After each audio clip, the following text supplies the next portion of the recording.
For nothing you fill my hunger with honey from your sweet, sweet word. You let me worship before you, so I will love you and adore you.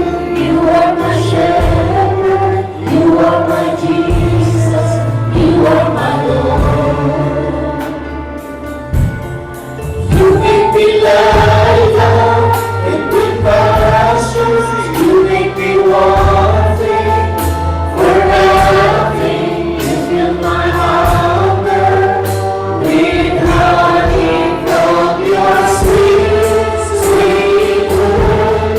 You let me worship before you, so I will love you, adore you.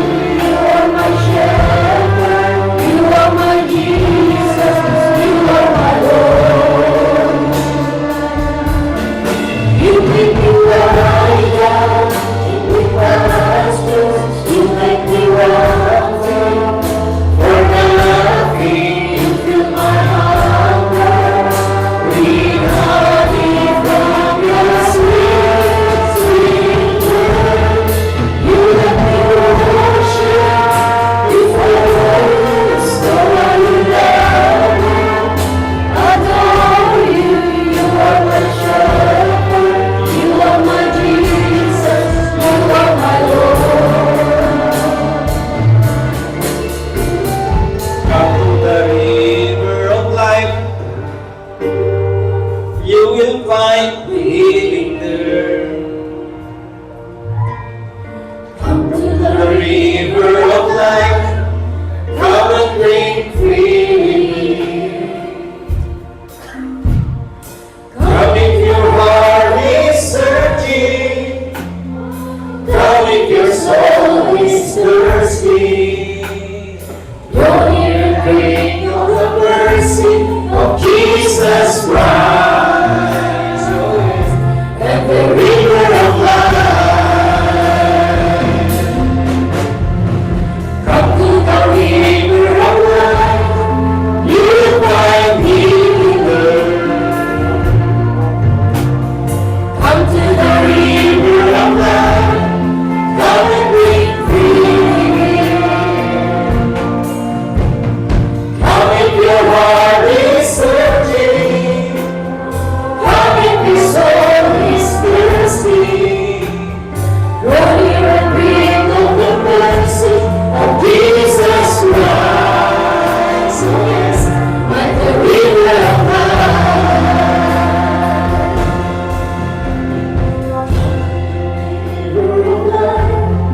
You will find healing here. Come to the river of life, you will find freely here. Come if your heart is searching, come if your soul is thirsty. Draw near and drink of the mercy of Jesus Christ, oh yes, and the river of life. Change my heart, oh God, make it ever true.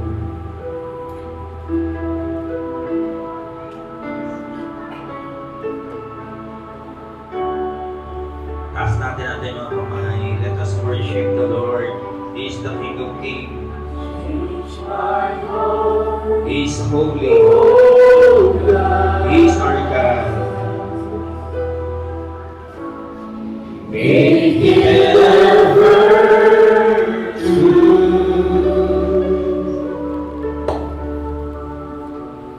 Change my heart, oh God. May I be like you.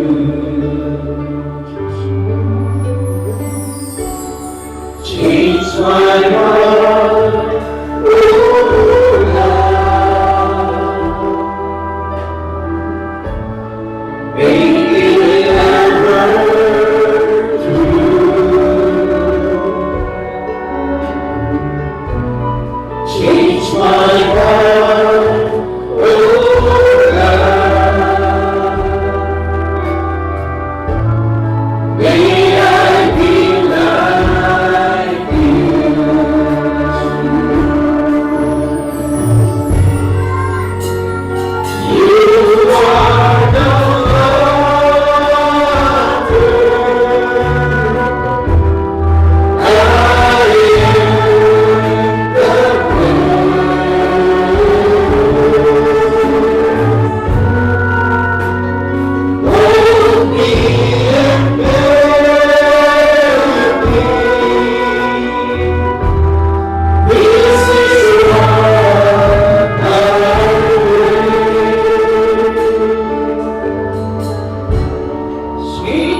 He maketh me to lie down in green pastures.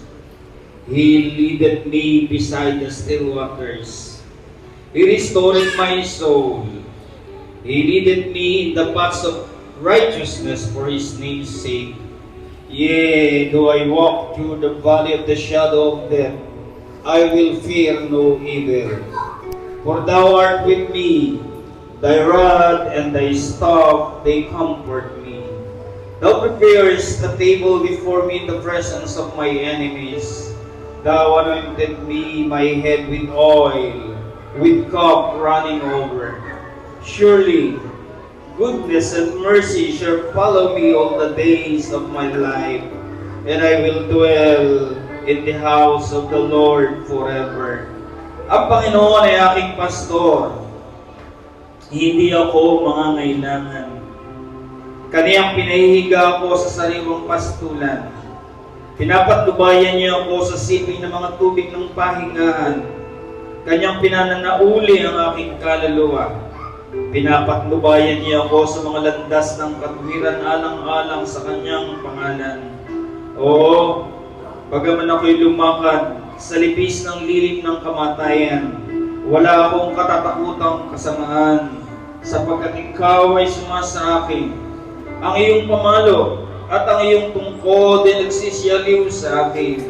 Iyong pinaghahanda ako ng dulang sa harap ko, sa harapan ng aking mga kaaway. Iyong pinapahiran ang aking ulo ng langis. Ang aking saro ay inaapawan.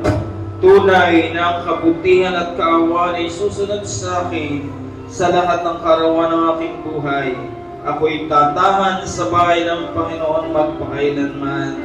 Ito ang dalangin namin sa iyo, aming Diyos. Kasama ang iyong buong iglesia. Sila na sumasamba sa iyo sa Espiritu at sa katotohanan. Sila na buong pusong nagtitiwala sa iyong kakayahan, sa iyong pagiging Diyos, sa iyong kabutihan, sa iyong kagandahang loob.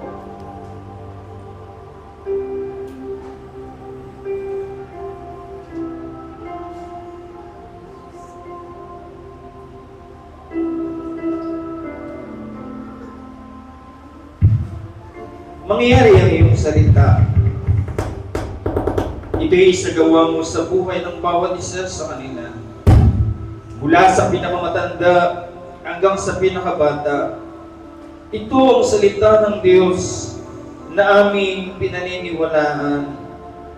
Mangyayari ang iyong kalooban sa buhay ng bawat isa sa amin.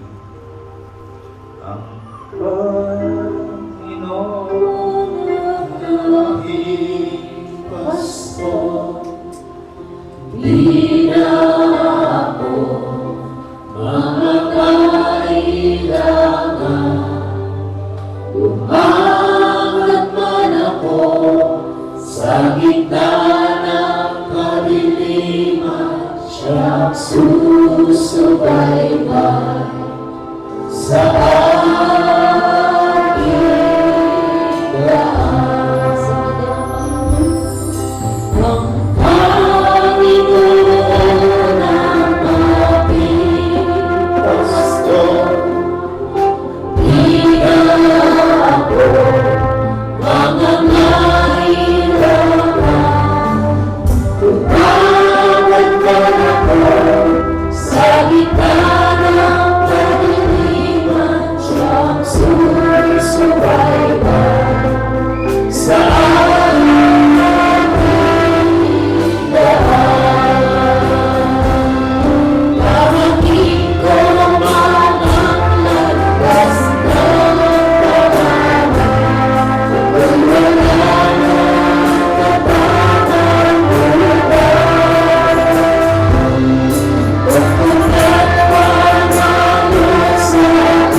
na ating pagbubulay-bulayan sa araw na ito.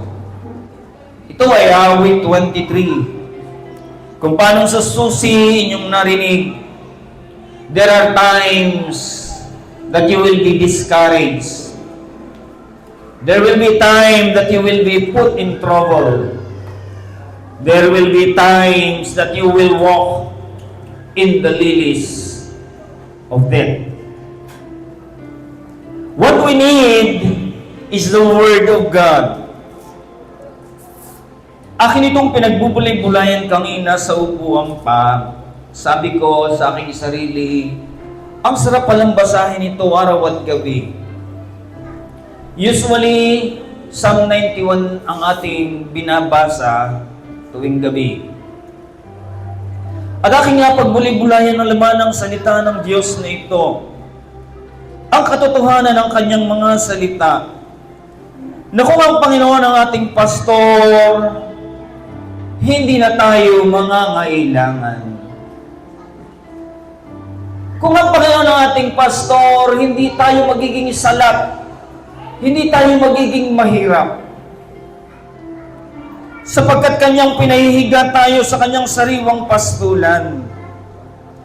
Pinapatnubayan niya tayo sa siping ng mga tubig ng pahingahan. Kanyang pinanauli ang ating kaluluwa. Pinapatnubayan niya tayo sa landas ng katwiran. Alang-alang sa kanyang banal na pangalan.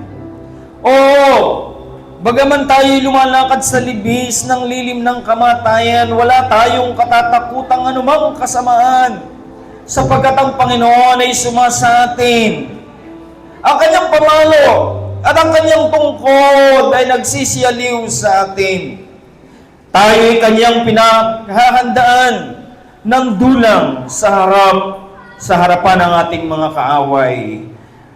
At tayo'y pinahiran ng kanyang langis sa ating mga ulo, at ang kanyang saro ay inaapawan.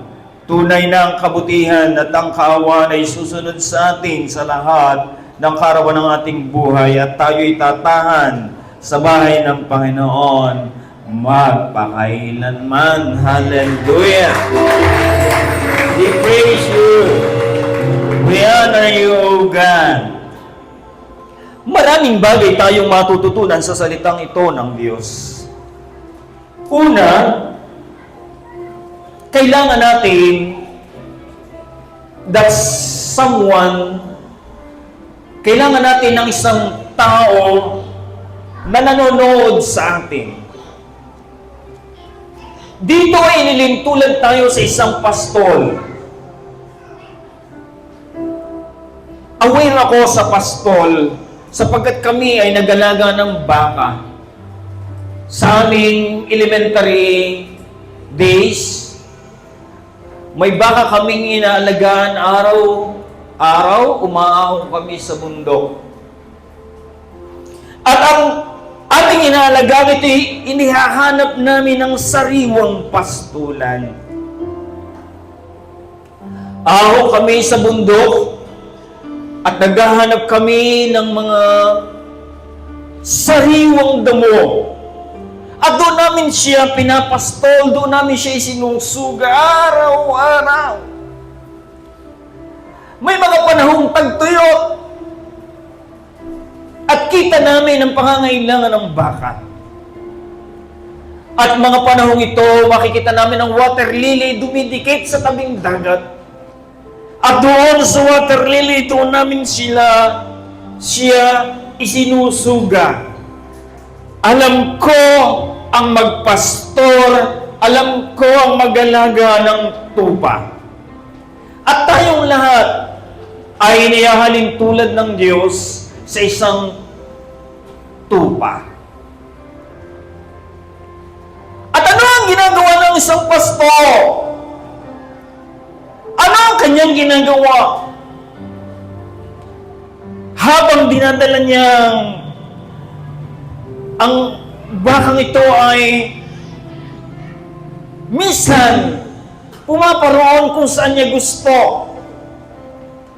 At dito, may hawak kaming pamalo. Sapagkat sa oras na siya lumiliko sa lugar na hindi namin nais, siya aming pinapalo at pinapupunta sa lugar kung saan ligtas, sa lugar kung saan may kapayapaan. Purihin natin ang Panginoon. Hallelujah.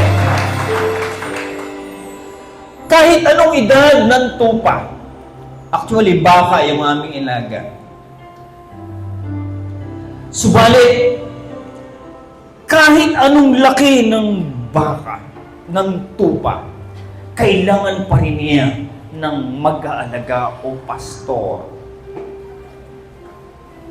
At sa banal na kasulatan, ang mga lalaki ng Diyos ay kailangang laging nakataas ang kanyang tungkod. Kailangan laging nakataas ang kanyang pamalo. Lagi siyang handa na ipagtanggol ang kanyang mga tupa. Ano ang ibig sabihin nito? Madali para sa inyo. Subalit para sa mga katulad naming tumatayo, kami nakakatikim pa rin ng palo kaliwat kanan. At mahirap para sa amin na kapag kami ay pinapalo at kapag kami ay sinasaway, ay kami hindi na makikinig. Kailangan pa rin, kahit tayo ay pinakamataas na sa isang church, kailangan pa rin natin ng tinig ng Diyos. Ang salita ng Diyos ay inalintulad sa isang tabak na magkabilay talim. At ang tabak na ito ng salita ng Diyos, siya itong ating ginagamit upang tayo ay hindi lumiko, mapa sa kaliwa at mapa sa kanan, kundi tayo ay maging straight, kundi tayo ay para maging tuwid sa harapan ng Diyos. Amen? At kapag kayo'y nakakarinig ng tinig ng Diyos, kahit ito hindi sa inyo, kahit hindi pangalan niyo ang binabanggit, pagbulay-bulayan ninyo. Because there is something in the Word of God. At nung Friday, nabanggit ng Sister Sonia sa panghuling remarks. Sabi niya, kahit kayong mga pastor, huwag kayong nung matapos siya sabi ko, darling, nagbulay-bulay ako. Ako kaya ay isa sa nagkakaroon na ng attitude na ako ay sa bumbong, hindi ako pwedeng tanggalin sa bumbong, hindi ako aring palisin sa bumbong, hindi ako aring palitan sa bumbong. Ako kaya ay isa na sa may ganitong attitude. At sabi ko sa aking sarili, sa aking pagbubulay-bulay, pag sinabi ng leader, maupo ka, ako'y maupo. Pag sinabi ng leader, may papalit siya. At sabi ko sa aking sarili, ako'y tatalima. Sapagkat ang Panginoon lamang, siya lamang ang pwedeng mag-utos, siya lamang ang pwedeng magsalita. Siya ay may karapatan sa lahat ng bagay. Sabi nga noong isang linggo, bakit si Elias ay nakaranas ng sakit? Bakit si Elias ay nakaranas ng ganung kanasan si Eliseo? At ang sagot doon, dahil siya ay tao lamang. Bakit si Sister Rocklet ay dumating sa punto ng kanyang buhay? Nagkukrusada. Subalit sa gitna ng krusada, siya ang nagpadalangin. Idalangin ninyo ako. At sa kalagitnang krusada, siya'y idinalangin. At iyon yung kanyang huling araw ng present sa crusade. Dahil ang Sister Oclet ay tao lamang. At bilang tao, dumarating sa punto ng buhay ng isang taong sasabihin ng Panginoon, natapos mo na ang iyong gawa. Pumasok ka, tanggapin mo ang crown, anong tawag doon sa crown? Ang corona na nararapat sa iyo. Ikaw ay naging tapat at natapos mo na ang iyong takbuhin. Amen? Kaya huwag kayong titingin sa sino man. Mga leaders, huwag kayong titingin sa kanila. Huwag kayong madadala sa kanilang kalalagayan. Sapagkat tanging Diyos lamang ang nakakaalam hanggang kailan tayo mabubuhay, hanggang kailan tayo magsasalita, hanggang kailan tayo gagamitin. Ang mahalaga, ang Panginoon ay ang ating maging pastor. Hallelujah! At sa church ito, ang swerte niyo, sapagkat laging sariwa ang pagkain dito. Hindi laging minudo, hindi laging, ano pa ba yun? Sa church nito, laging bago ang salita ng Diyos. Lagi tayong dinadala ng Panginoon sa sariwang pastulan na ang sino mang madala sa sariwang pastulan ay nagsisitaba. Kayo ba'y tumataba? Walang sumagot. Kayo ba'y nagsisitaba dito? Kasi pakikinggan ninyo ang mga salitang itinuturo dito. Nang masabing ang buwan ng June ay buwan ng mabuting balita, hindi ako mapakali. Sino ang tatanggap ng mabuting balita? Marami akong sinabihan, may magtatayo ng bahay. At siyempre, ang kanilang kalalagayan ay sa panahon ngayon ay walang kakayahan. Hanggang dumating sa akin, baka para sa iyo yung salitang yun? Wala pang tumatanggap, wala pang nagsisimula, baka para sa iyo. Kaya sabi ko nung linggo, parang para sa akin ito. May lupa ako. Actually, yung lupa ko yun ay pinagbili, kulang ang pera ko. Si Glenn yung nagpunta sa bangko at siya yung, hindi ko alam kung magkano ang kay Glenn, hindi ko alam kung magkano ang sa akin. Pero yung lupa ngayon, nahanap namin ang papel, 2022, mayroon ng plano. Sapagkat kinailangang igawa ng plano dahil gagamitin sa pagpapakuryente doon sa kabila. Kaya naikuha namin. At aming pinagmasdan ng plano, wow, 2022 pa pala ito. At ngayon ang mabuting balita. Ngayon ang mabuting balita. Ating narinig ang salita na ngayong Hunyo ay may magsisipag tayo.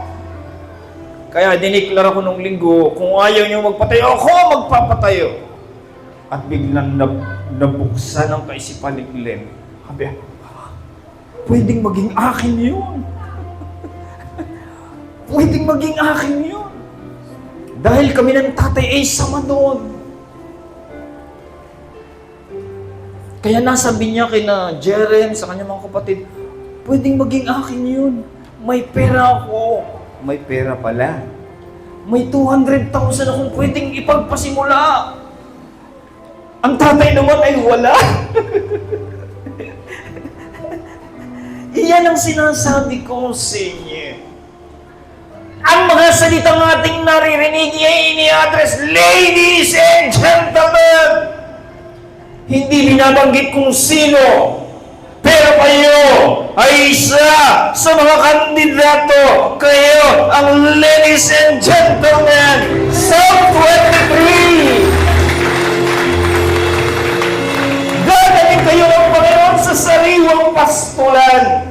Hindi niya kayo dadalahin sa mga damong nakamamatay. Dadalhin kayo ng Panginoon sa sariwang pastulan.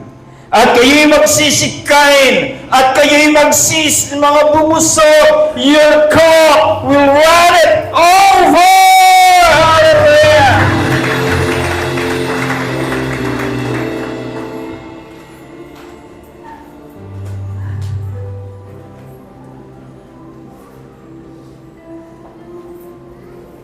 Kaya dala-dala ngayon ni Glenn sa kanyang Tito Saldi.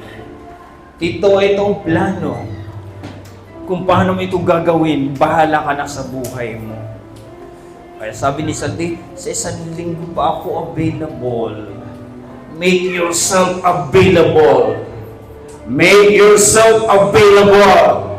Because God will be busy doing good things. Surely goodness and mercy shall follow you all the days of your life, and you will dwell in the house of the Lord forever. And what's it forever? What's again forever? Baka hindi nyo alam ibig sabihin noon. Kayo'y tatahan sa bahay ng Panginoon magpakailanman. Meaning you will not stop. Meaning hindi kayo titigil. Dumaan man ang discouragement, dumaan man ang sickness, at binanggit ng aking misis, oy misis ko, nasaan ka ba? Pumarito ka. Magsisiyar daw.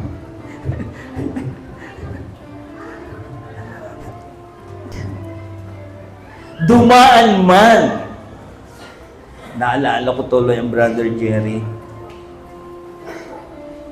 Mula sa crusade ng Bulacan, tuwing araw ng Friday, umuwi siya ng Thursday para sunduin ang kanyang mga kapatiran. At sa pagsakay niya sa bangka, nasakay siya sa bangkang lumubog. At doon siya'y nakahiga dahil patang-patas sa isang linggong paghayo. At nang marinig niya, nagsisigawan ng mga tao. At dahil siya'y nandoon sa tabi ng bangka, pwedeng siya magbukas nung nakasaradong, anong tawag doon? Tolda sa tabi. At nang mabuksan niya ito, ang mga tao ay at itinulak niya isang guro na kalabas. Hindi ko alam kung nakaligtas siya. At siya ay niligtas ng Panginoon. At naranasan niya literally, dumaan man ako sa tubig, hindi ako malulunod. Dumaan man ako sa kadiliman, hindi ako pababayaan. Ang Panginoon ang aking pastor. Siya ang sa akin mag-iingat. Siya ang sa akin mag-aalaga.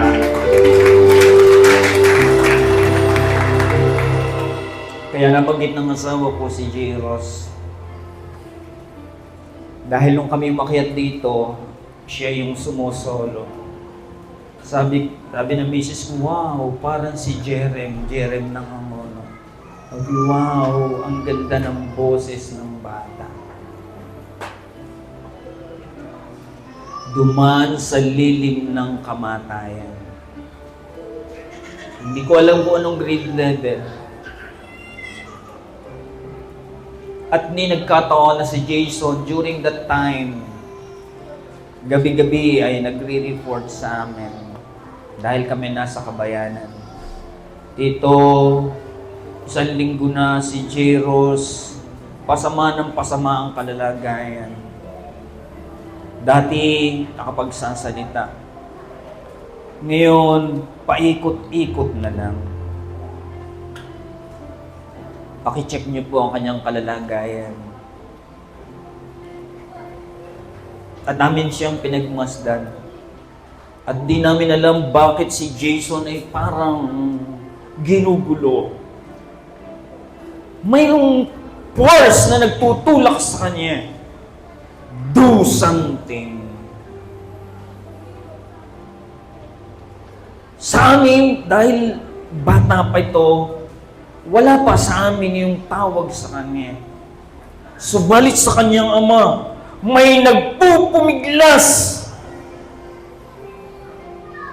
Gumawa ka ng paraan. Kaya siya gumawa ng paraan. Kinausap ang mga doktor. At ang sabi ni, sigurado ka ba sa gagawin mong yan?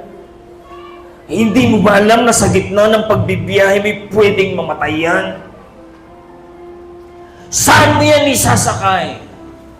At ang sabi ni Jason, naka-ready na ho ang ambulansya. Nakatawag na ho ako sa in-charge sa ambulansya. At ipinaayos ang bill. Hindi ko alam nung panahon yun kung may pambayad siya sa bill. Dahil bago ka lumabas, bayaran mo muna ang iyong utang. Hindi ko alam. At ang sabi niya, Tito, okay na. Mayroon na tayong go signal.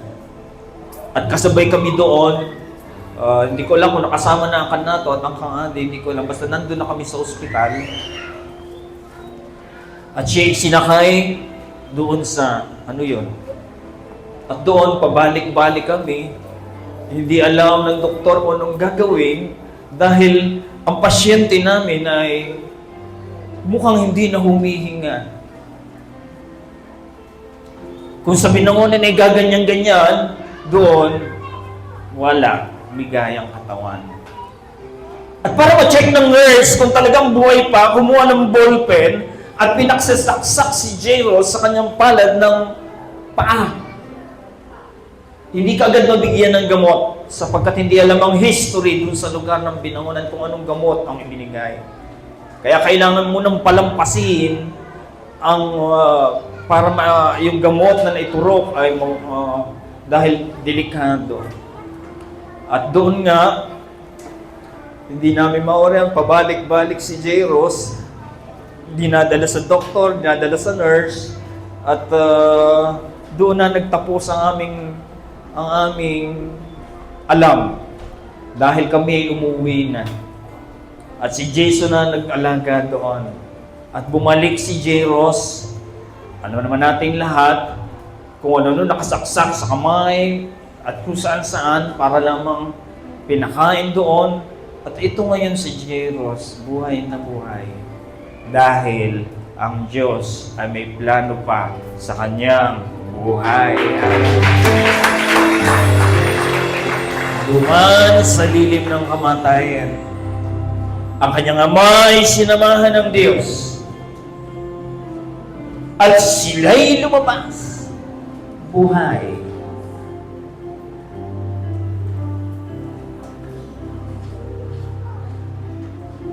Ano naman ang nangyari kay Ezekiel? Bakit nagkaganyan yan? Katulad rin ng kanyang kalalagayan. Doon sa may bahay ng mga nanay, doon sa may tindahan, doon sila, sinamini, doon sila.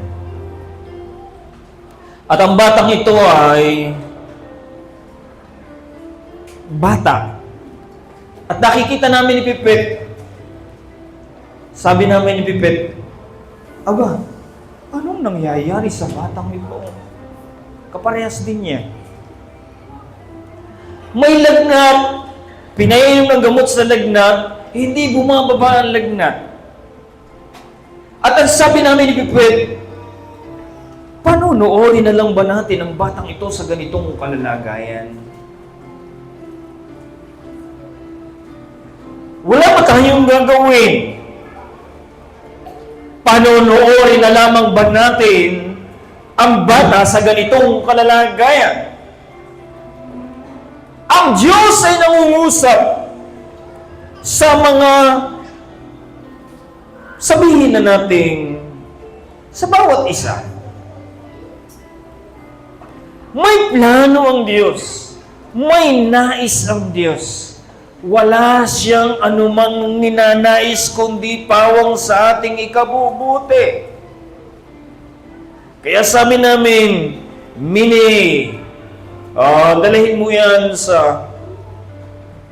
Actually, hindi namin masyadong naalagaan si Ezekiel at si Mini. Dahil si Mini ay may katapangan sa kanyang sarili. Nagkaroon siya ng inisyatibong dalahin yung bata sa lugar na yon.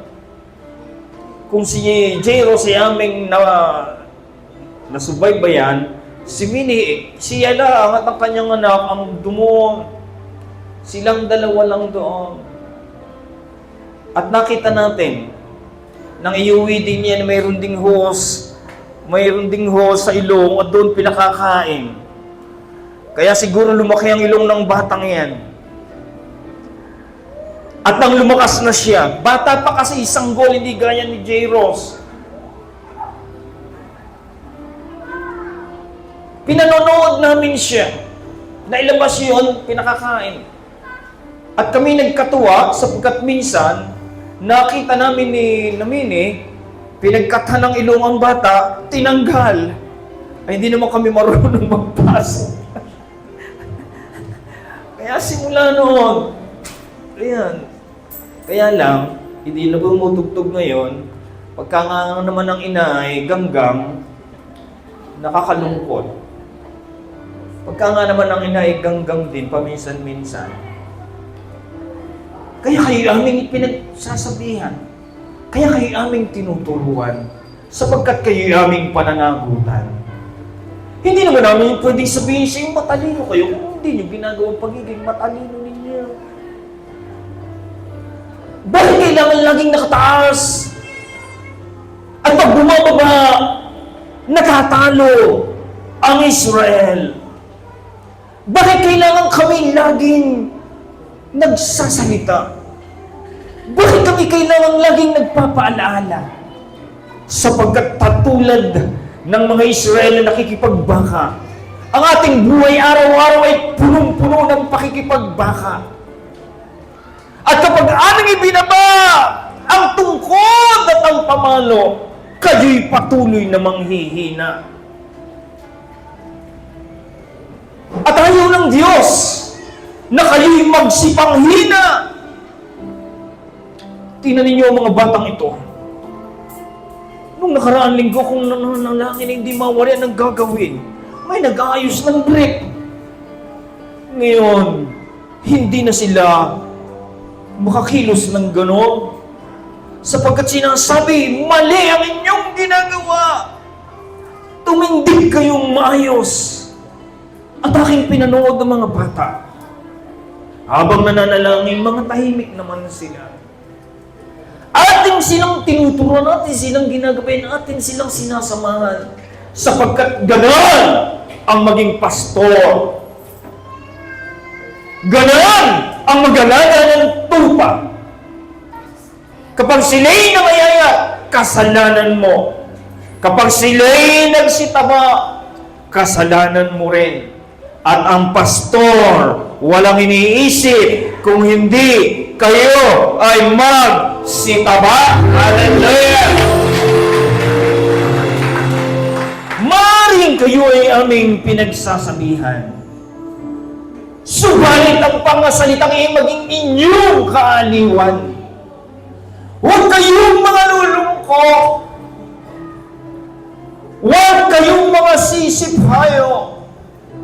Sapagkat kailangan namin magsalita ng buhay. Sapagkat ang salita ng Diyos ay buhay at kasaganan ng buhay. Marami ang nagnanais. Marami ang nagnanais pumasok sa sariwang pastoran.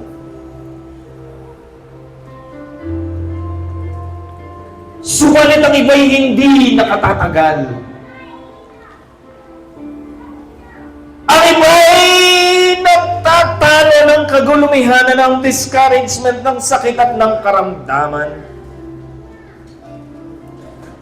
At habang tayo nakaupo sa table ng Panginoon, habang kayo'y nakaupo sa gitnang ito kung saan ang sariwang pastulan ng salita ng Diyos ay naririnig, may nagmamasid, may nanonood, at siya'y hindi natutuwa na kayo'y mabuti ang kalalagayan. Kaya kayo'y kaniyang kukunin hanggang maaari. Hindi siya natutuwa na kayo'y nagsisiginhawa sa lugar na ito. Kaya, minsan dito pa lamang kayo'y kanyang pinapaypayan, matulog ka.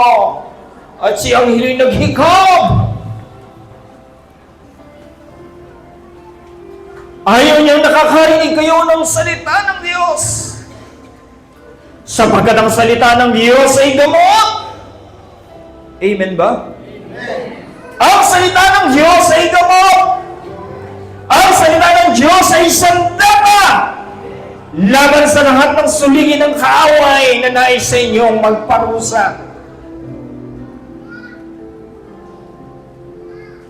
Satan has already pulled up a chair and sitting at their table. Minsan, itinutulak ni Satanas ang inyong mga upuan upang kayo'y mga buwal at hindi na kayo babalik. Minsan nga sasabihin, ang upuan ko'y may naupo na, nagtampo na, nagtampurot. Ayoko na nga. Kasi yung upuan ko, inuman ng isang kapatid. Ayoko na. Alam niyo ba kung sino nagtutulak ng upuan ngayon para kayo walang maupuan?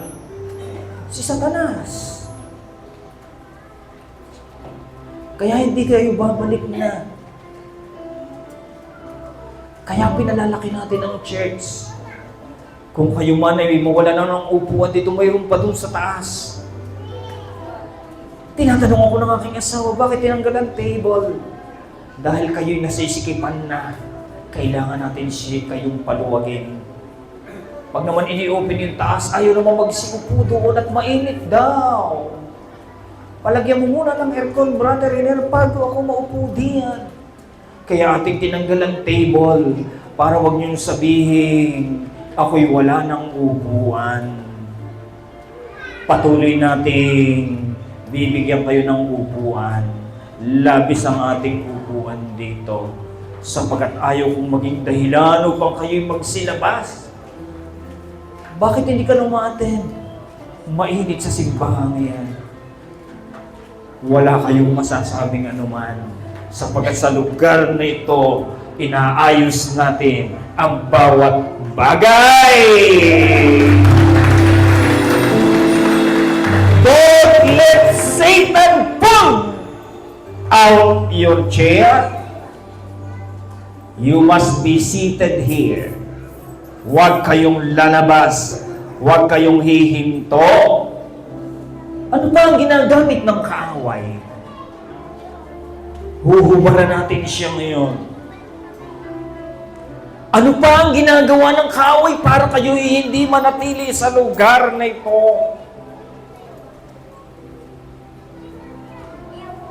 Pride. Ano ba yung pride? Pagmamataas. Maraming mga Kristiyano, sinasabi nila, hindi na ako dapat manalangin. Hindi na ako attend. Hindi na ako mag-aaral ng salita ng Diyos. Kaya ko na. Nagtuturo na ako. Mayaman na ako. Hindi ko na kailangan pumarumpa sa lugar na yan ng church. Malakas na ako. Pride. Kaya ikaw kinakailangang maging mababa. Sabihin mo sa iyong kalapit, humble yourselves before the Lord. Pwedeng sabihin ng pride, you don't need anybody anymore. Kaya mo na. Pwedeng sabihin ng pride, you arrive. Pwedeng sabihin ng pride, you do not need prayer anymore. Malakas ka na. Mayaman ka na. Sasabihin ng pride, you don't need church anymore. Sasabihin ng pride, you do not need correction anymore. Kaya yung may nako-correct, hindi nagagandahan sa correction, lumalabas. Pero kunin ninyo ang correction na yan na medicine sa inyong ikagagaling. Okay ba? Gabayan ninyo ang mga batang yan. Bakit? Bakit kailangan gabayan sila? Sila ang mananalangin para sa inyo. Ang pag-awit ni Jairus ay pag-anyaya ng presensya ng Diyos sa kanyang sambahayan. Maaaring mamatay kayong mahirap, pero huwag niyong pahintulutan na inyong mga anak ay mamatay din ng mahirap katulad ninyo. Turuan niyo sila na makasumpo ng sariwang pastulan kung saan kayong mga magulang ay makatikim din naman ng sariwang pastulan na aming ipinangangaral.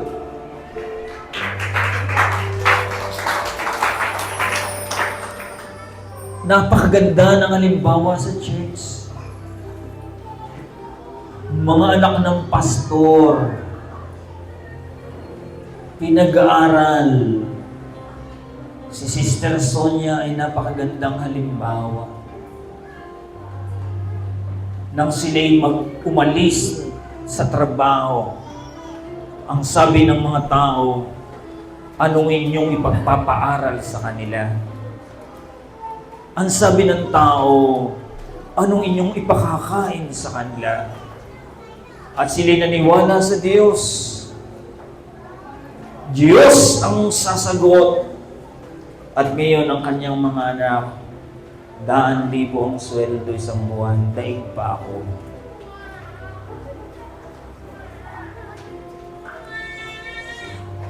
Saan nagpapakasal? Sa milyon ang kuwintahan.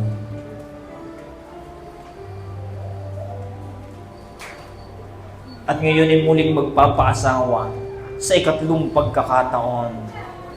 Si Peter at the age of 30.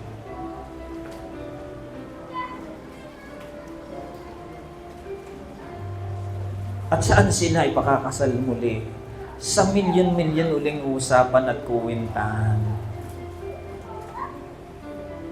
Bagamat sina Pastora Sonia dumaan sa halos panghirap na kalalagayan sa pagpapaaral, subalit ngayon, ang kanyang mga anak kumakain sa sariwang pastulan kung saan ang mga magulang ay dinala ng Panginoon sa sariwang pastulan.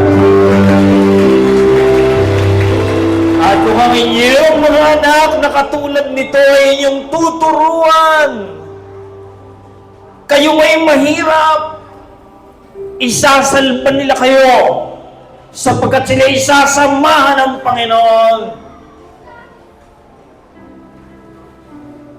At kitang-kita ko yan sa buhay ng Kang Ido. Nang makita niya ang kalalagayan ng Nanay Oria niya, lagi niyang binabanggit sa akin, Iner, alam mo, nang makita ko ang iyong kalalagayan, na kayo'y nangagtatayo. Ang sabi niya, minsang sinubukan ko.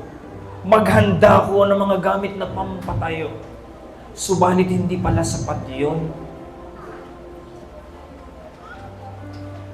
At nakita niya at sinubaybayan niya. Anong mayroon sa Nanay Oria? Ano nga ba ang katwiran ng Nanay Oria na nakita niya? Ang sabi ng Nanay Oria, buhay na buhay sa amin. Kapag may pangangailangan, ito'y pupunan ng Diyos.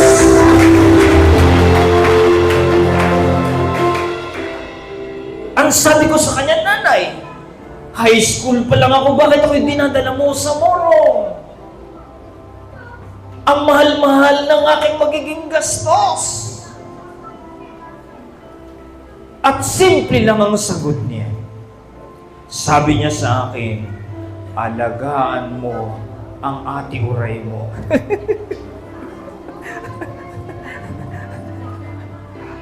Ako pala yung magiging tagapag-alaga ng aking ate Maura.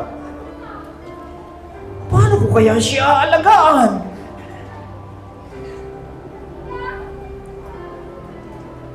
Sapagkat ang sabi niya, nang iyong ate Maura ay high school, alam mo bang nagkakahuy-kahuyan ako para lamang sila'y bantayan? At pag nakikita ko nang dumadaan si Natasi, bigla akong lumalabas. At ang mga yakap-yakap na mga mag-aaral ay nagpapanakbo ang mga kalalakihan sapagkat ako'y hahataw ng siit at panakbo raw si Nabasi. Kaya sabi niya sa akin, simple lang ang gagawin mo. Aalagaan mo ang ating uray mo. Hindi ko naman nagampanan yun. Dahil ako'y batang paslit pa lamang.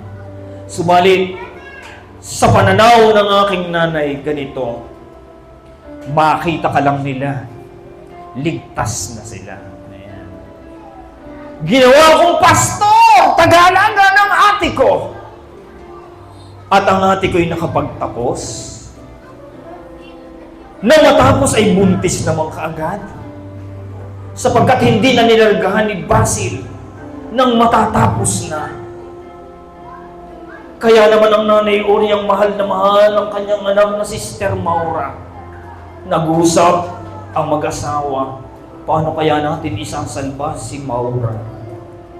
At ang kaaway ay nagsalita sa kanila, painumin mo ng agwa o sinada.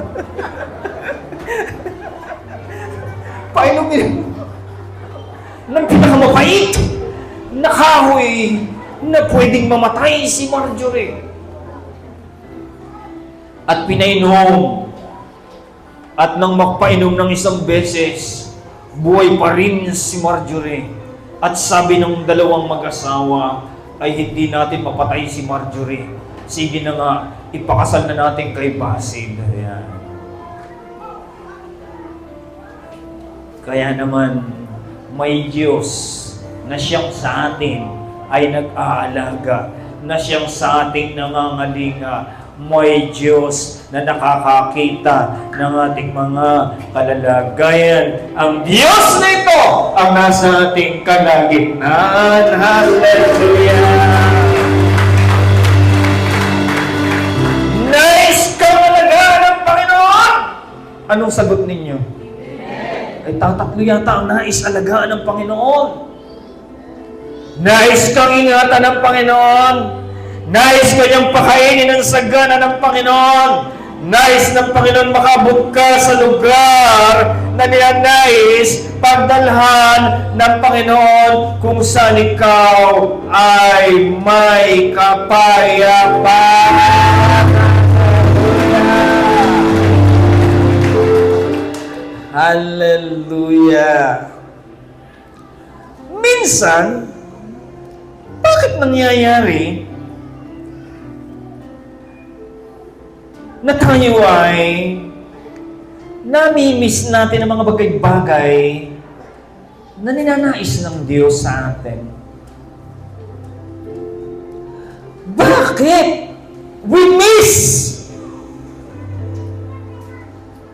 How do we miss the devil when he is sitting at the table?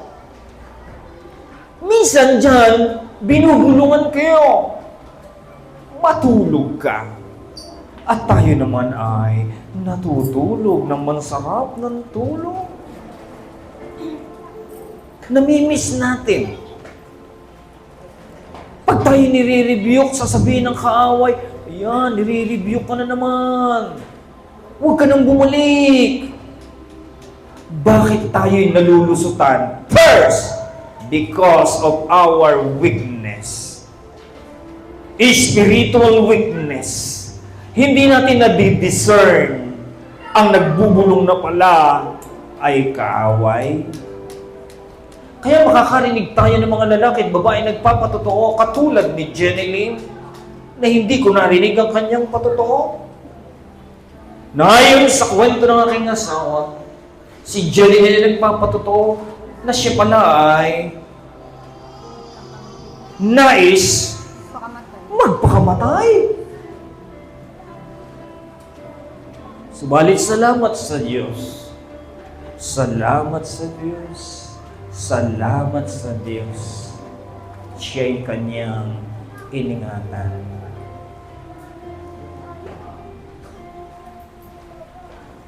Baka kayo'y patalunin ay kayo'y magsitalon. Hindi niyo ba alam na mismo ang Panginoon ay tinukso ng kaaway? Magpatihulog ka, ang sabi sa Panginoon. Subalit ang sabi ng Panginoon, nasusulat. Ang Panginoon lamang ang iyong susundin. Siya lamang at wala nang iba. Hallelujah! Because of your spiritual weakness,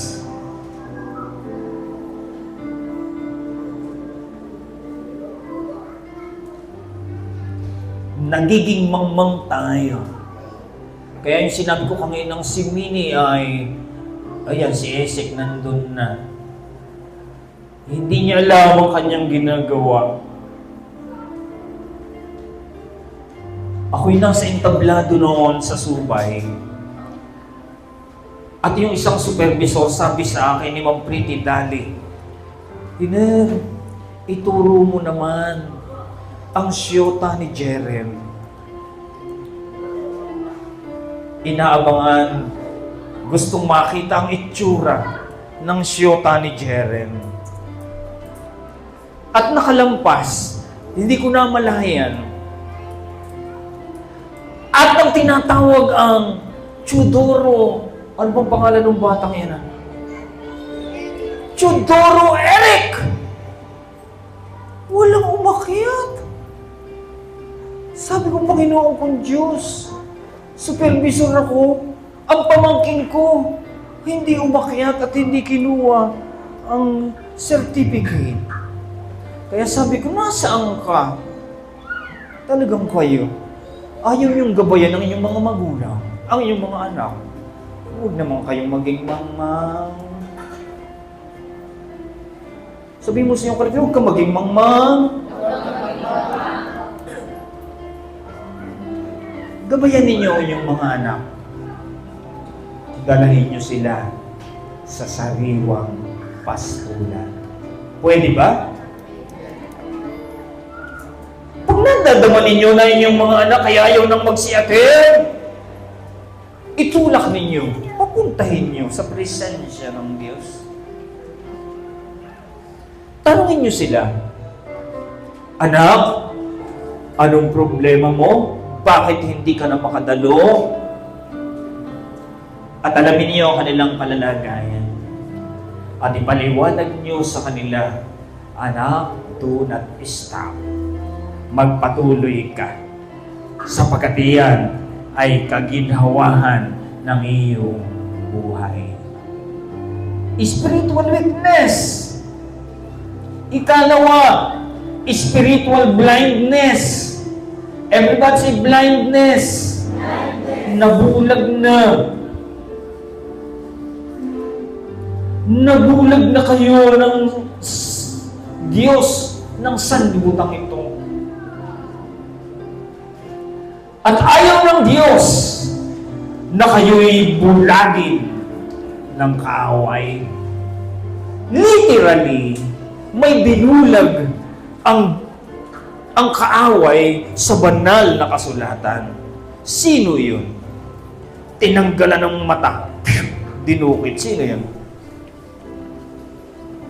Di mo alam? Ay, ito kayang tito mo. Hindi rin alam? Babagsak yata. Ikaw? Hindi mo rin alam? Tatawagin ko senior citizen, huwag niyong tuturuan. May 1,000 ako rito. Sino? Di mo rin alam? Dinukit ng kaaway. Si Brother Ray. Naku po, baka daigin kayo ng kamusteng. Hindi rin alam. Si Ronel, alam. Hindi naman senior citizen si Ronel. Kangade, sino? Sino? Sino? Sure ka? Sigurado ka?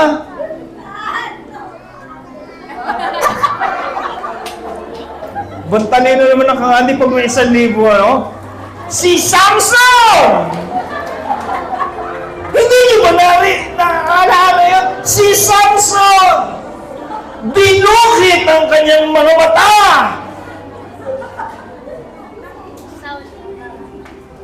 Iyan ang ninanais ng kaway! Blindness! Kayo'y mabulag! Kaya, mga kapatid, ingatan ninyo ang inyong mga mata. Purihin natin ang Panginoon. Hallelujah! At dahil dyan, halika ka nga ate. Bilisan mo. Ang dami kong pera actually. Bantitigas. Sapagkat ako'y pinapastol ng Panginoon sa sariwang pastulan. Ang wallet ko ay punong-puno ng mga bagong 1,000. Banggaling mo naman, kapatid. Hallelujah. Si Samson, ang binulag ni Satanas. Subalit, kahit siya'y bulag, ibinalik ng Panginoon ang kanyang kalakasan. At ang sabi niya sa pulubi, dalahin mo ang aking isang kamay sa isang haligi. At hinihawak niya sa isang haligi ang kanyang kamay. At ang sabi niya, yung isa kong kamay, dalahin mo sa isang haligi. At kanyang ginamit ang kanyang lakas. Habang ang mga Ehipsyo ay nagkakatuwa at nagkakagalak sa second floor. Nagiinom at nagsasayawan. Pinagdikit ni Samson ang dalawang haligi. Nalaglag ang second floor, third floor. Kasama siya namatay. Subalit, ipinaghiganti ng Panginoon ang kanyang mga mata. Purihin natin ang Panginoon ang aming pastor, hindi ako magugutom. Tingnan ninyo, naka 1,000 si Sister Adi. Galing naman eh. Mayroon pa kaya? Tingnan natin. Excited ang tatlo.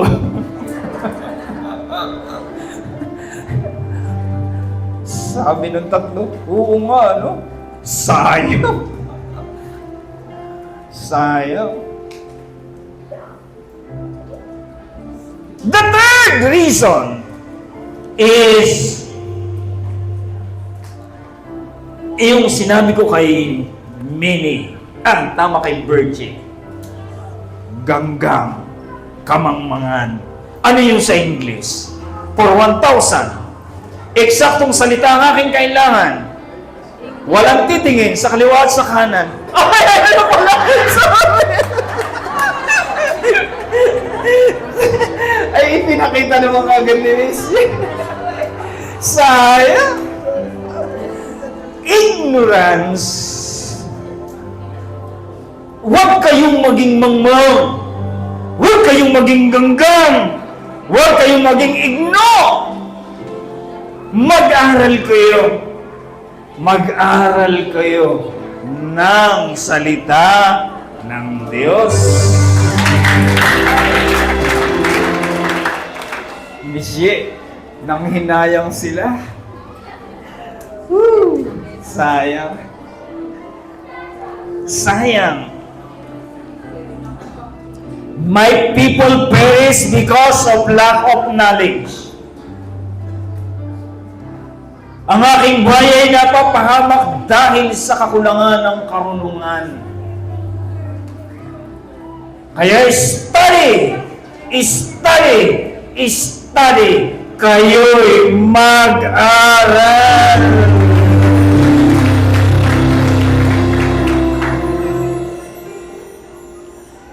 Ignorance can destroy a believer. Ang kamangmangan ay magpapahamak sa mga mananampalataya.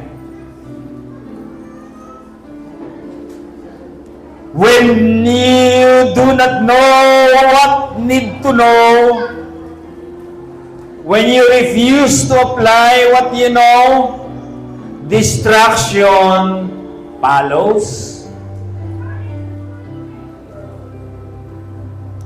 So submit yourself to authority. Marami tayong hindi alam. Tayo'y paturo, lalo na sa mga lalaki at babae ng Diyos. Sa mga anak, paturo kayo sa inyong mga magulang. Marami pa kayong dapat malaman. Maring ang inyong karunungan ay para lamang sa karunungan sa daigdig nito. May mga karunungang mga bagay na espiritual na higit ninyong dapat maunawaan. Kung makarinig kayo ng rebuke, itanong ninyo sa inyong mga sarili, ako ba ito? Ako ba ito? At kung ako ito, aaralin ko ito. Nasain ninyo, nasain nating lahat, tayo'y matuto. Iyan ay guidance ng Panginoon. Iyan ay correction ng Panginoon. Sa church, iyan ay rebuke ng Panginoon. Kailangan niyan. Kailangan niyan. Kailangan niyan. Sapagkat ang mga pastor kailangan laging nakataas ang tungkod at pamalo. Sorry kung sa inyo tumama. Bato-bato sa langit, tama ay huwag magagalit. Kailangan kami nagmamasid, nagmamatsyag. Kailangan namin pinanonood ang aming mga anak. Kailangan namin pinanonood ang aming mga nasasakupan. At ito'y aming inaaral. Kung kailangan tayo may gawin, atin itong gagawin. Huwag natin silang panunuorin. At matapos nating makitang mahuhulog sa bangin, ay atin pang pababayaan. Ito'y ating magiging kasalanan. Kung iyong kapatid ay mahuhulog sa hukay, papanoorin mo lang ba? Hindi mo ba siya kukuhanin? Hindi mo ba siya ililigtas? Hindi mo ba siya gagabayan? Hindi mo ba siya sasamahan? Kung panay na marites ang iyong kapatid, makikimarites ka rin ba sa kanya? O ano ang bagong balita? Si ano'y buntis. Oh, iyon ba ang ating pag-uusapan? Hindi mo ba siya pagsasabihan na kung makarinig ka ng ganoon, anak, dumalangin ka na huwag kang makaranas ng ganoong karanasan. Tito, alam mo ba? Ang alin?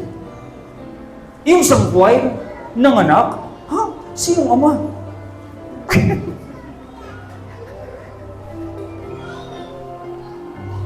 Hindi ba yung pagsasabihan? Huwag kayong matuwa pag ang inyong mga kapatid ay nakakaranas ng mga pagsubok sa buhay. Idalangin niyo sila. Idalangin niyo kayo. Idalangin niyo ang sarili ninyo sapagkat kailangan nating lahat nagdadalanginan sa isa't isa. Purihin natin ang Panginoon. The fourth reason people miss the enemy at the table is because they stop doing the very things that brought them at the table.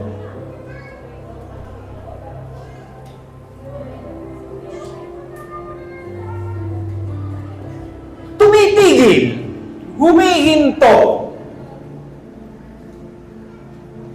Ano yun? You prayed God, you prayed and God bless you. Then, you stop praying. Nananalangin, tumigil sa pananalangin. You worship God, and God bless you. Then, you stop worshiping Him. You serve faithfully, and God bless you. Then, you stop serving. You attended church consistently and breakthrough came. Then, you stop attending.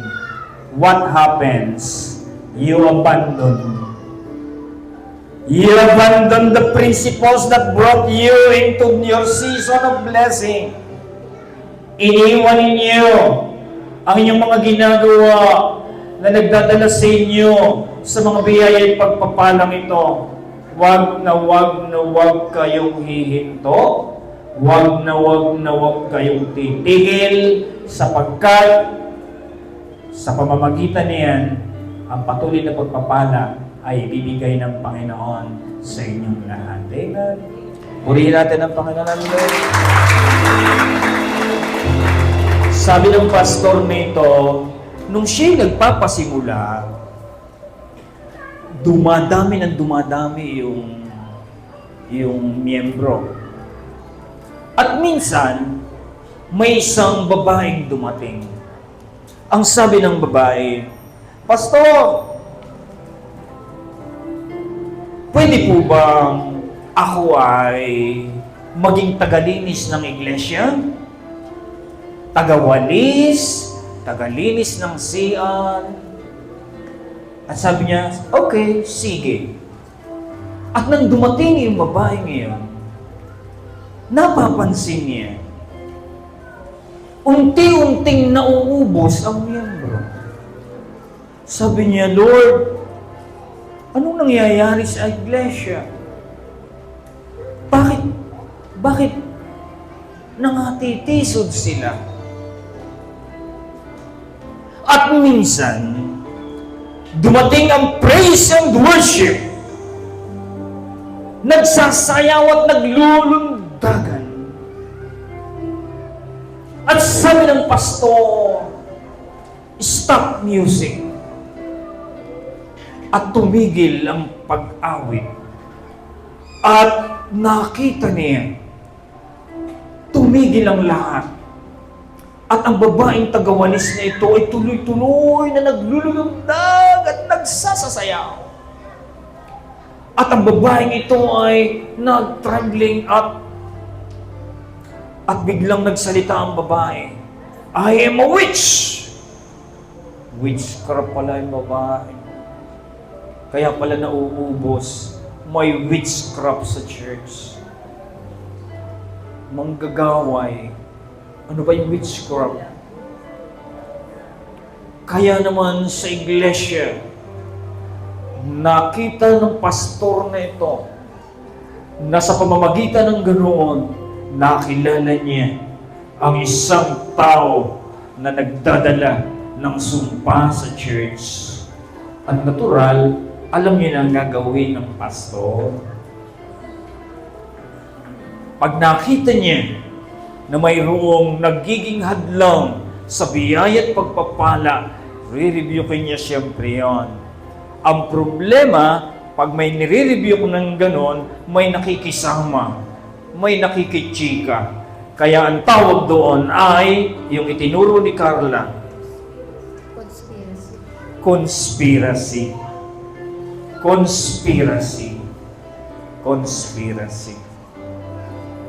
Kaya tayong lahat dito, tungkulin ninyong lahat, idalangin na yung pastor. Huwag ninyong huhubaran ang inyong pastor. Sapagkat pag hinubaran ninyo ang inyong pastor, hindi lalago ang iglesia. Sapagkat hindi nyo ba alam, ang inyong pastor ay dumadalangin para sa inyo. Binabanggit niya ang inyong mga pangalan.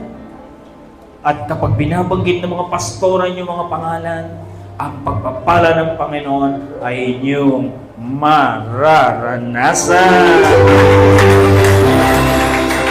Hallelujah!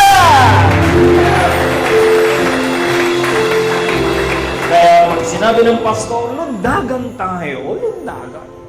Pag sinabi stop, ay wag na kayong sasayaw pa, wag na kayong lulundag pa, sapagkat makikita ang kaibahan mo sa mga mananampalataya. Lahat dito ay anak ng Diyos? Lahat dito ay anak ng Diyos? Lahat dito ay pinagpapala ng Panginoon? Lahat dito ang Panginoon, ang ating pastor.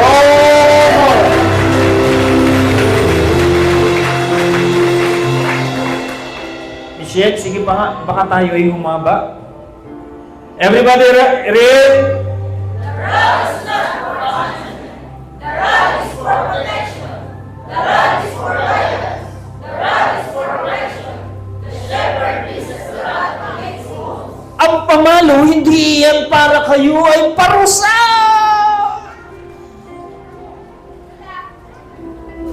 Ang pamalo, ang dahilan niyan para kayo'y kawitin kapag kayo'y nahuhulog na sa hukay. Iyan ang dahilan para kayo'y mag-guide, para kayo ay makurek, para kayo'y huwag makuha ng wolves, ng aswa o kung ano man yan. Next, the shepherd uses the staff to protect and direct the sheep. The shepherd is not trying to destroy the sheep. The shepherd is trying to preserve the sheep. Next, the rod became a symbol of divine authority and supernatural intervention. Ngayon ko lang naintindihan bakit ako ang ipinasama ng Nanay Oria sa Sister Maura. Ngayon ko lang naintindihan. Kaya pala ako pinag-aalaga kay Sister Maura. Ngayon ko lang naunawaan.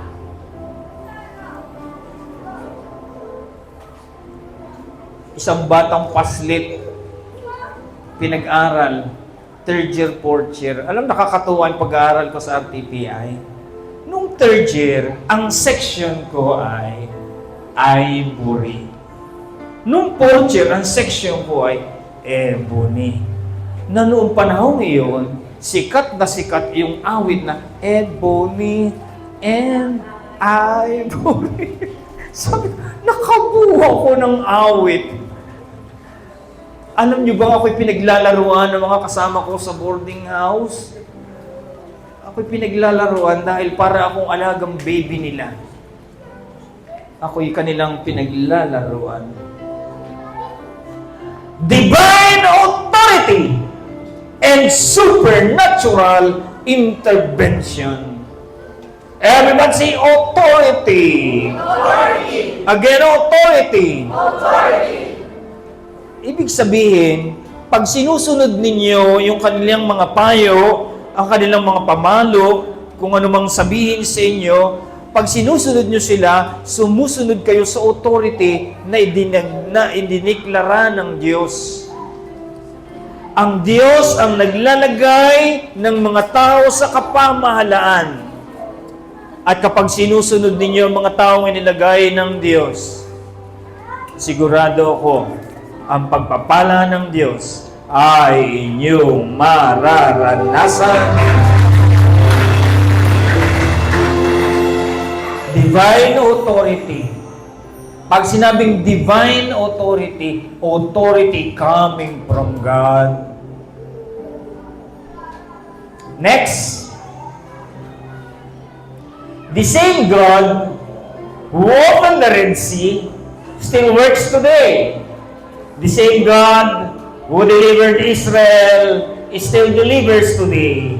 The same God who restored them still restores today. Totoo pa ba yun?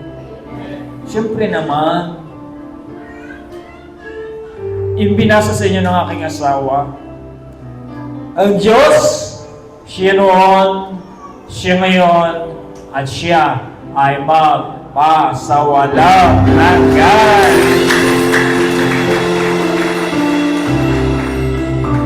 Buhay pa ba ang Diyos? Nagpapagaling pa ba ang Diyos? Nagpapala pa ba ang Diyos? Buhay na buhay ang Diyos!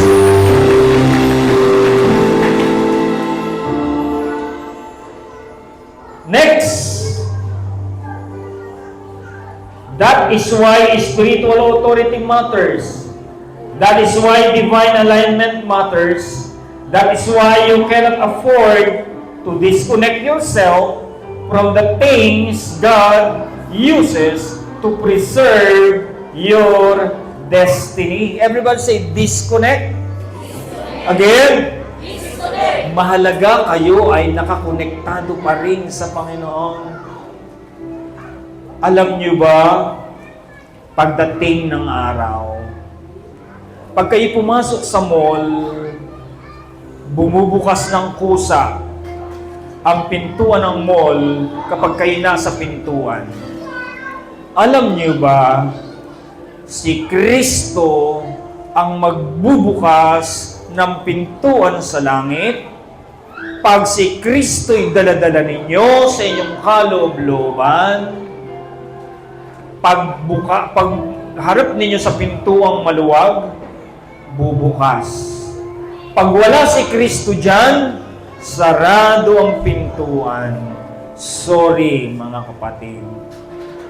Kaya lagi ninyong bitbitin si Kristo ang magiging automatic na magbubukas ng pintuan ng kalangitan. Jesus said, I am the way, the truth, and the life. No one can come to the Father except through me.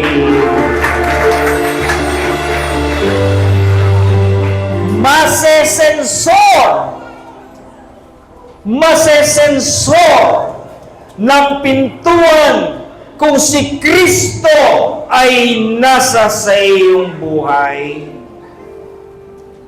Minsan kami naglalakad at nakita ng bata ang mga metrong lapit-lapit sa ibabaw ng posting napakataas. Ang sabi ng bata, paano po nababasa? Oo nga naman, ano? Paano po nababasa yung mga metrong malapit na sa langit?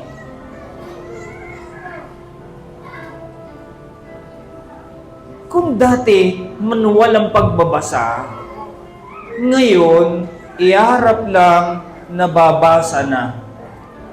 May sarili na siyang mata. Iyan ang bagong teknolohiya. Kung noong unang panahon, tutok-tok ka, tuk-tuk-tuk-tuk-tuk. Actually, nakalagay pa sa Bible, tutok-tuk-tuk-tuk-tuk ka. At ang gwardiya ay magbubukas. Ngayon, pumunta kayo sa mga mall, hindi pa kayo tumutok-tok, bumubukas ng pintuan. At ganan ang magiging pintuan ng langit, automatic.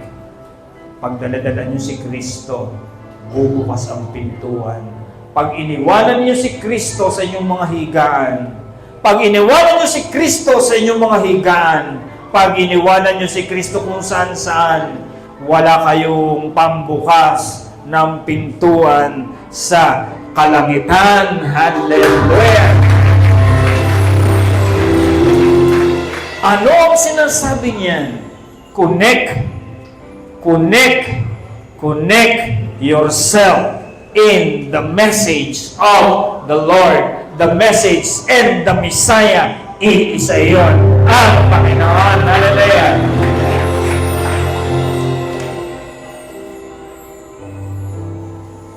Next slide. Tapos na ba? Everybody read. Again. Again. Dahil sa kamangmangan, dahil ikay bulag, dahil ikay tumigil, maraming nakuwang kaaway sa iyong buhay. Ikaw ay naghirap, ikaw ay nagkasakit, ikaw ay nagkaroon ng kaaway. Iniwanan ka ng iyong asawa, iniwanan ka ng iyong anak.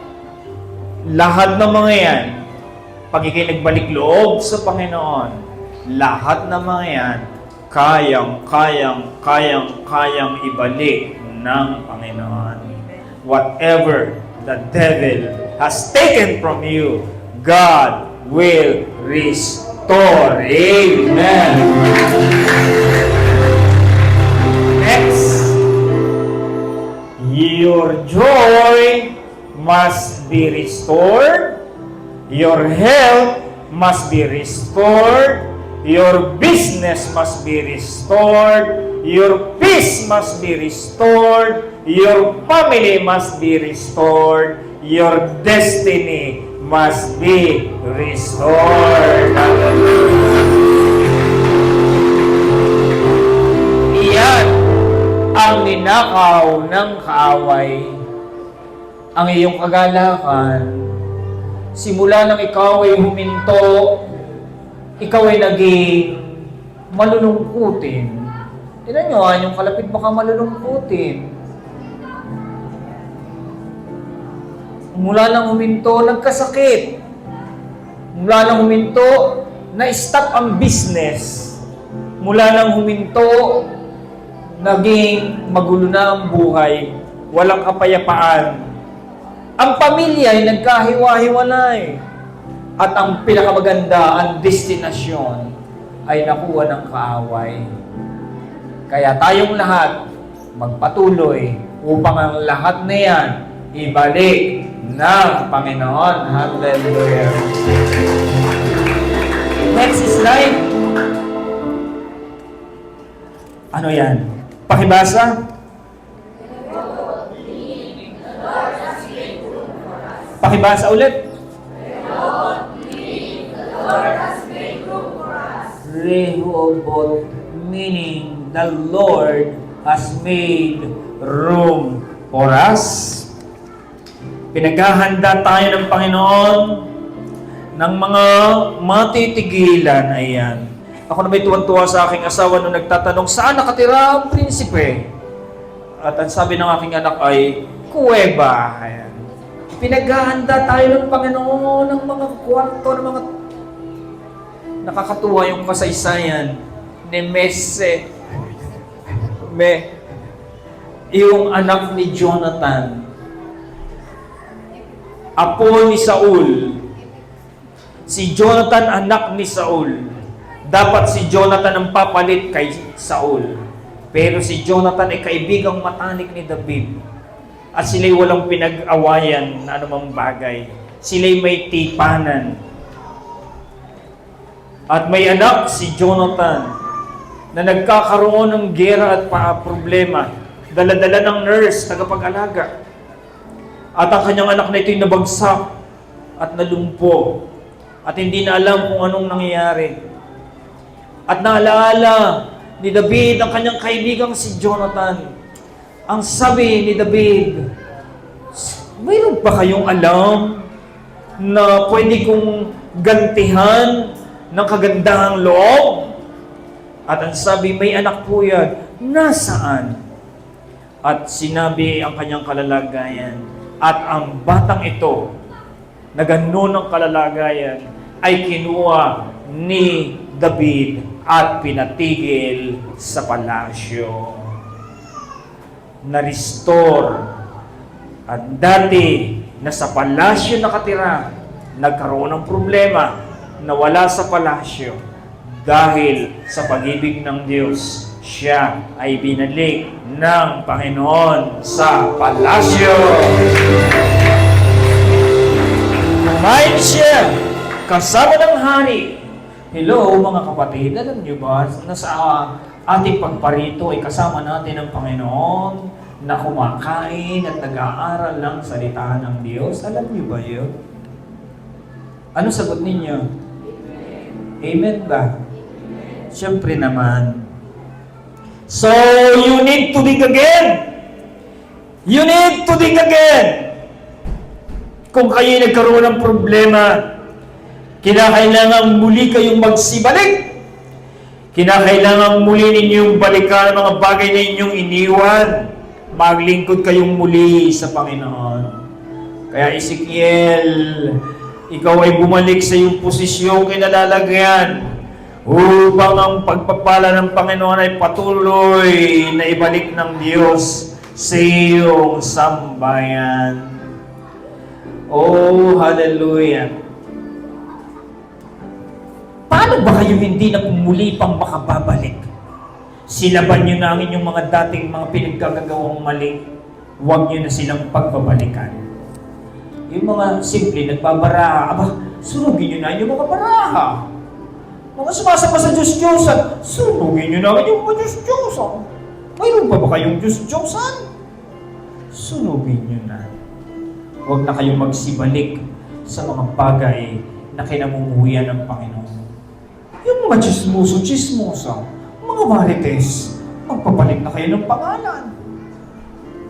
Hindi na nais ng Panginoon na kayo'y nananatili sa ganang uri ng kalagayan. Mahal na mahal na mahal na mahal na mahal na mahal kayo ng Panginoon. At iwanan nyo na ang mga bagay na nagdadala sa inyo sa matitindi problema. At inyong panatiliin ang isang tamang relasyon sa Panginoon na siya sa Kanya nagmumula ang lahat ng bagay. Next! The enemy may have covered it, but he cannot stop what God has ordained. Pilit na pilit na pilit na pilit ang kaaway, ikaw inaanyahan. Pero ang Diyos na siyang tumawag sa iyo, hindi siya papayag na ikaw ay manatiling talunan. Sabi mo sa iyong kalapit, tinawag ka ng Diyos. Itinalaga ka ng Panginoon sa pananampalatayang iyong isinasagawa. Huwag kang matakot. Ang Diyos ang sa iyo'y tagapagbigay ganti.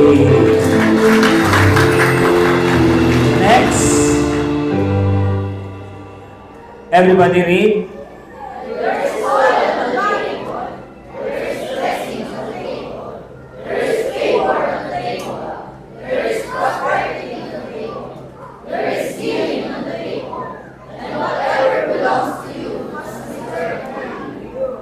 Kaya ako ay naglalagay ng langis dito. Hindi pwedeng matuyuan ng langis ang ating iglesia. Ang langis na simbolo ng banal na Espiritu Santo. Ang Diyos ay magpapatuloy sa ating kalagitnaan. Amen. At binanggit ang Pastor Net nung Friday, pagkasarap dito.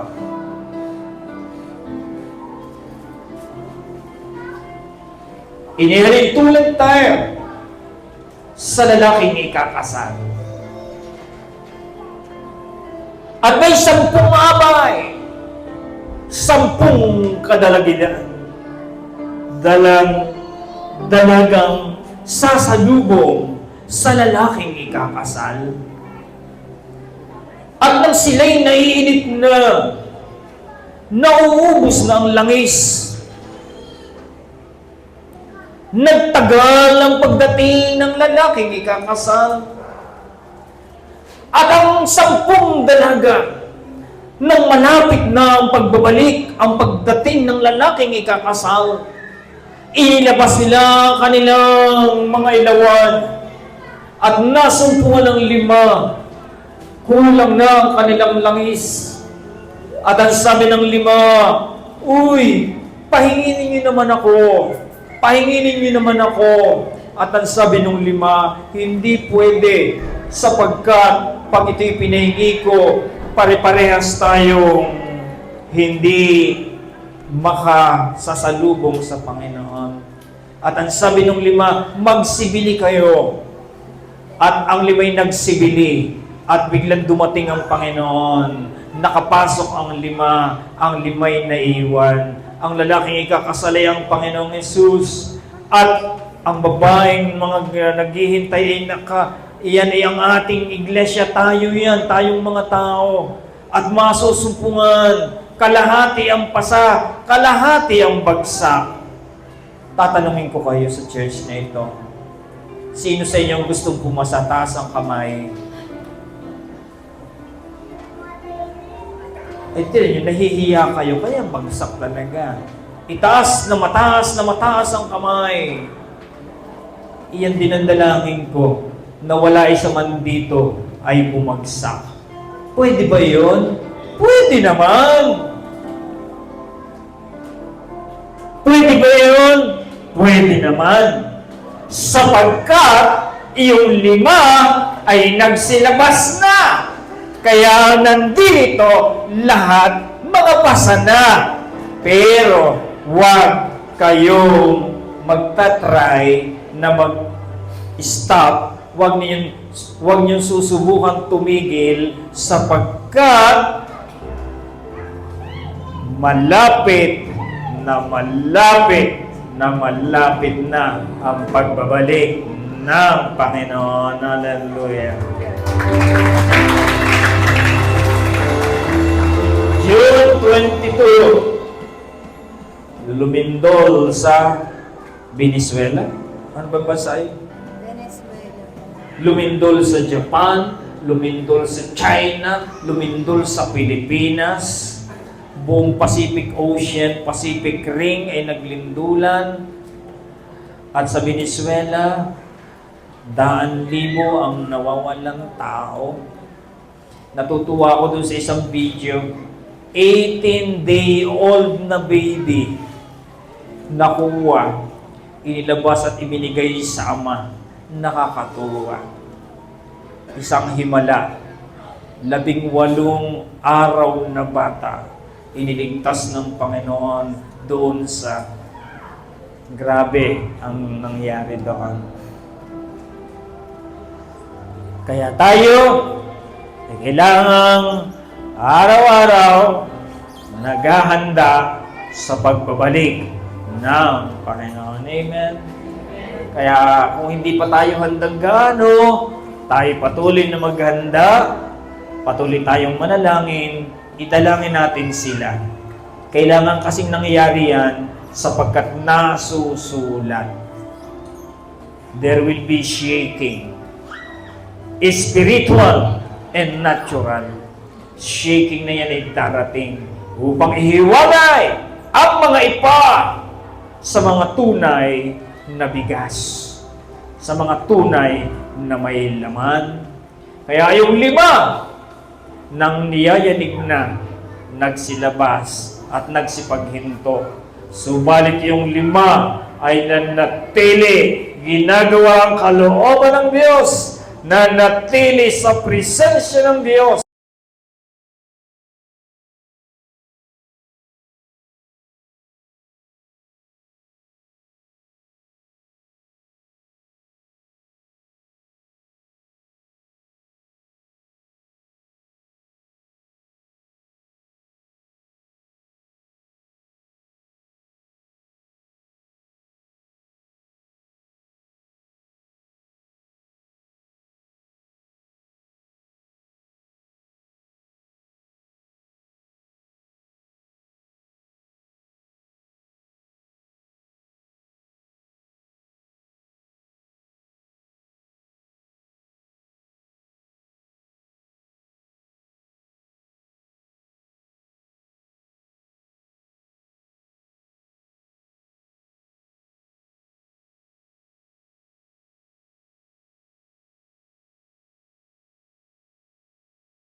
So,